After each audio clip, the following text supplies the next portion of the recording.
Hello friends, நான் உங்களுக்காக நீங்க பார்த்துக்கிட்டு இருக்கிறது fit and fit Tamil channel.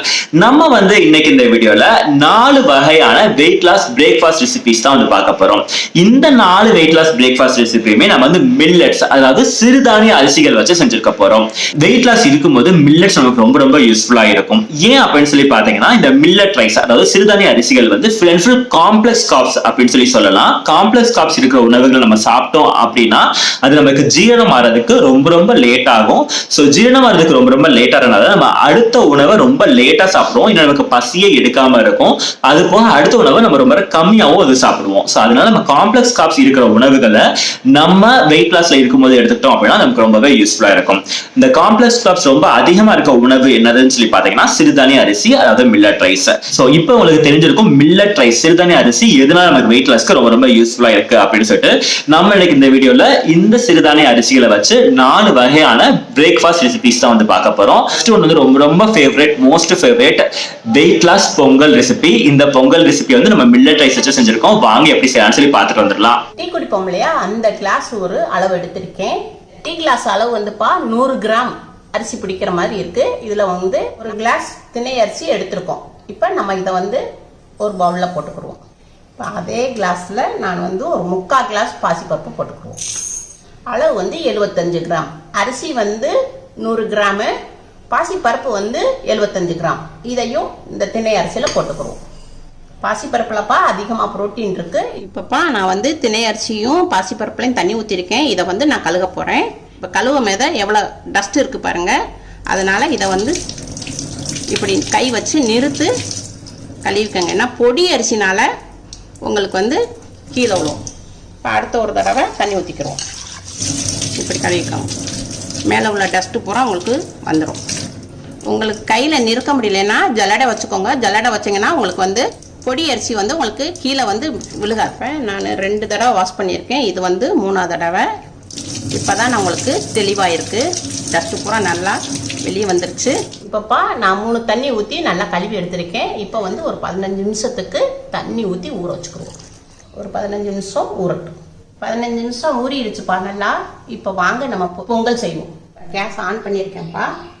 இப்போ நம்ம 15 நிமிஷம் ஊற வச்சுருந்தோம் இல்லையா, இப்போ இதை நம்ம குக்கரில் போட்டுக்கிறோம்.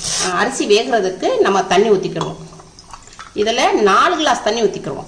நம்ம எடுத்துக்கிற அளவு 1.25 கிளாஸ் எடுத்துருக்கோம். இப்போ அதே டபுள் உங்களுக்கு 3.5 கிளாஸ் வருது. நம்ம பொங்கல்னால கொஞ்சம் குழகுழப்பாக இருக்கிறதுனா 1/2 கிளாஸ் நம்ம எக்ஸ்ட்ரா ஊற்றிருக்கோம். தேவையான அளவு பிங்க் சால்ட் போட்டிருக்கேன் வெயிட் லாஸ்க்காண்டி. ஜீரணத்துக்கு நம்ம கொஞ்சம் பெருங்காயப்பொடி சேர்த்துக்குவோம். கொஞ்சோண்டு மஞ்சப்பொடியும் சேர்த்துக்குவோம்.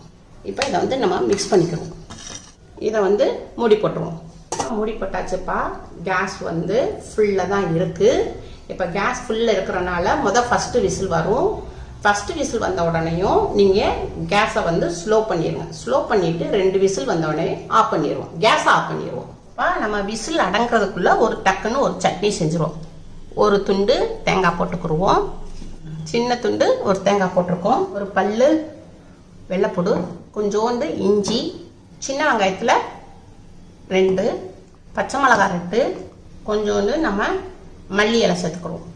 மல்லி இலை உங்களுக்கு வெயிட் லாஸ்க்கு ரொம்ப யூஸ்ஃபுல்லாக இருக்கும். நம்ம உடம்புல உள்ள கெட்ட நீர் பூரா உங்களுக்கு வெளியேற்ற யூஸ்ஃபுல்லாக இருக்கும்.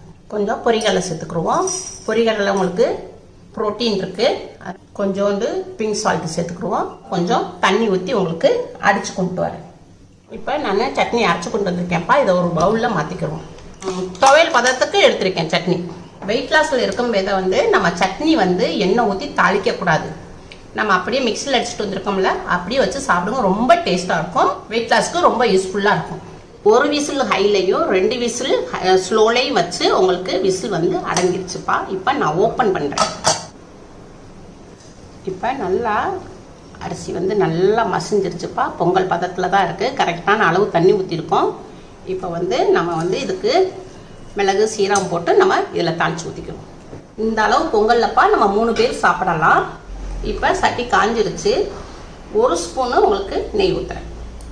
3 பேர் சாப்பிட்ற அளவுக்கு நம்ம 1 ஸ்பூன் தான் நெய் விட்டுருக்கோம். கொஞ்சம் முந்திரி பருப்பு போட்டுக்கிறோம். இதை லைட்டாக நம்ம வறுத்து எடுத்துக்கிடுவோம். நம்மளுக்கு பொங்கல் சாப்பிட்ற மாதிரி தான் கொஞ்சம் நல்லா டேஸ்ட்டு கிடைக்கும். முந்திரி பருப்பு வறுத்து போடுறதுனால மொறுமொறுப்பாக இருக்கும். ஒரு அரை ஸ்பூன் சீரகம் போட்டுக்குருவோம்.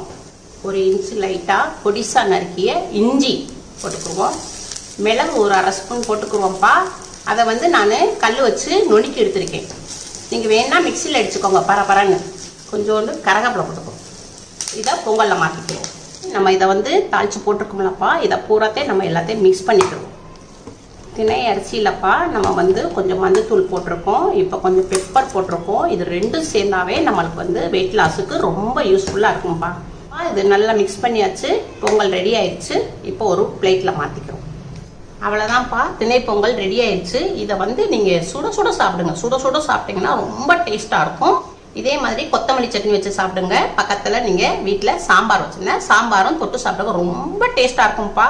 உங்களுக்கு வெயிட் லாஸ் பண்ணுறதுக்கு ரொம்ப யூஸ்ஃபுல்லாக இருக்கும். இப்ப நம்ம செகண்ட், தேர்ட், ஃபோர்த் இந்த 3 ரெசிபிக்குமே நமக்கு ஒரு மாவு மட்டும் இருந்தா போதும். நம்ம இந்த 3 ரெசிபிக்குமே வந்து செஞ்சிடலாம். ஸோ இந்த மாவு வந்து ஒரு தடவை நீங்க ப்ரிப்பேர் பண்ணும்போது சேர்த்து 3 வேலைக்கு சேர்த்து ப்ரிப்பேர் பண்ற மாதிரி ப்ரிப்பேர் பண்ணி வச்சுக்கோங்க. ஃப்ரிட்ஜில் வந்து ஸ்டோர் பண்ணி வச்சுக்கோங்க. ஒவ்வொரு வேலைக்கும் நம்ம இதை வச்சு பண்ணிடலாம். சரி, இப்போ ஃபர்ஸ்ட் இந்த மாவு வந்து எப்படி பண்ணலாம் அப்படின்னு சொல்லி பார்த்துட்டு வந்துடலாம். இப்போ நான் ஒரு டீ கிளாஸ் எடுத்திருக்கேன்ப்பா. இது வந்து 100 கிராம் அளவு பிடிக்கும். இப்போ இதில் வந்துப்பா சிறுதானியத்தில் 4 அரிசி இருக்கு. அதில் ஒரு அரிசி வந்து நான் வந்து விறகரிசி எடுத்திருக்கேன். இதில் நான் வந்து 2 கிளாஸ் அளவுக்கு எடுத்துக்கிறேன். நான் எடுத்திருக்கேன்ப்பா, விறகரிசி எடுத்திருக்கேன். நீங்கள் உங்களுக்கு சிறுதானியத்தில் விறகரிசி இருக்குது, சாம்பரிசி இருக்குது, குதிரைவாளி இருக்குது, திணை இருக்குது. நீங்கள் எந்த அரிசினாலும் எடுத்துக்கோங்க. விறகரிசி எந்த கிளாஸில் எடுத்தோன்னா அதே கிளாஸில் 1/4 கிளாஸு இட்லி அரிசி எடுத்திருக்கேன். 1 கிளாஸ் சிறுதானிய அரிசிக்குப்பா 1/4 கிளாஸ் உளுந்து கணக்கு. 2 கிளாஸ் எடுத்துருக்கனால நான் 1/2 கிளாஸ் உளுந்து போட்டிருக்கேன். அப்போ தான் இட்லி வந்து சாஃப்டாக வரும், தோசையும் நல்லா சாஃப்டாக இருக்கும். 1 டீஸ்பூன் அளவுக்கு வெந்தயம் வந்து நான் கழுவ போகிறேன். நல்லா இப்படி பிசைஞ்சு விட்டு நல்லா கழுவிக்கோங்க. கழுவுனா அதில் உள்ள டஸ்ட்டு பூரா நமக்கு வெளியே வந்துடும். இப்படி கை வச்சுக்கோங்க. கை வச்சிங்கன்னா உங்களுக்கு அரிசி வந்து வெளியே வராது. ஒரு தடவை கழுவிருக்கேன்ப்பா, நிறைய டஸ்ட் வந்துச்சு. இப்போ 2வது தடவைக்கும் தண்ணி ஊற்றி கழுவிக்கலாம். இப்படி கை வச்சுக்கோங்க. இப்படி கை வச்சிங்கன்னா அரிசி வந்து வெளியே வராது. நீங்கள் அப்படி எடுத்துக்கலாம். இப்போ இன்னொரு தடவையும் கழுவிடுவோம். உங்களுக்கு இது பிடிக்க உங்களுக்கு தெரியலன்னா நீங்கள் என்ன செய்கிறீங்க, இதை வந்து இப்படி ஜல்லடை வச்சுக்கோங்க. ஜல்லடையை வச்சு இப்படி நிறுத்துருங்க. அவ்வளோதான்ப்பா. 3 தடவை நல்லா கழுவியாச்சு. நல்லா அரிசி நல்லா வெள்ளையாக வந்துருச்சு. இப்போ நம்ம தண்ணி ஊற்றி ஊற வச்சுக்கிடுவோம். இப்போ தண்ணி ஊற்றி நம்ம 5 மணி நேரம் ஊற வைக்கணும். அரிசி முங்குற அளவுக்கு நம்ம தண்ணி ஊற்றிக்கிடுவோம். இது வந்து 5 மணி நேரம் ஊறட்டும். இப்போ 5 மணி நேரம் ஆயிடுச்சு. இப்போ நல்லா ஊறிடுச்சு. இப்போ இதை எடுத்து ஒரு மிக்சி ஜாரில் மாற்றிக்கிடுவோம். நம்ம ஊற வச்ச தண்ணியே நம்ம கொஞ்சம் ஊற்றிக்கிடுவோம். பத்தலைன்னா கொஞ்சம் நான் ஊற்றி அடித்து கொண்டு வந்து காமிக்கிறேன். இப்போ நான் மிக்சியில் அடித்து கொண்டு வந்துட்டேன்ப்பா. நான் ஊற வச்ச தண்ணியிலே தான் அடிச்சிருக்கேன். வேறு தண்ணி எக்ஸ்ட்ரா எதுவும் நான் ஊற்றலை. எனக்கு அந்த ஊறின தண்ணியிலே கரெக்டாக வந்துருச்சு. இந்த பதத்தில் இருக்கணும். ஒரு பவுலில் மாற்றிக்கிடுவோம்.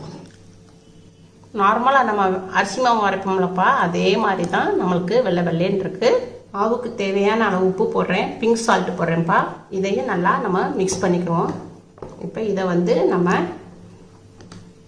ஒரு 4 மணி நேரத்துக்கு மாவை பொங்க விடுவோம்.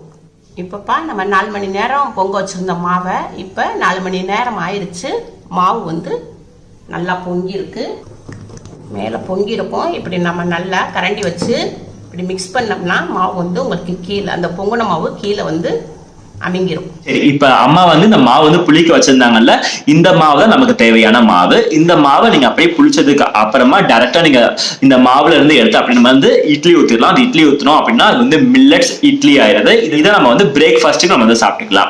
இந்த மாவை நம்ம இட்லி ஊத்துனது போக மீத மாவை அப்படியே தூக்கி ஃப்ரிட்ஜ்ல வந்து வச்சிருங்க. அது அப்படியே அன்னைக்கு நைட்டுக்கு வந்து இதே மாவுல வந்து அப்படியே தோசை ஊத்தணும் அப்படின்னா தோசை நல்லா சூப்பரா முறுன்னு ரொம்ப சூப்பரா வரும். இது வந்து மில்லட்ஸ் தோசை, அதாவது சிறுதானிய தோசை.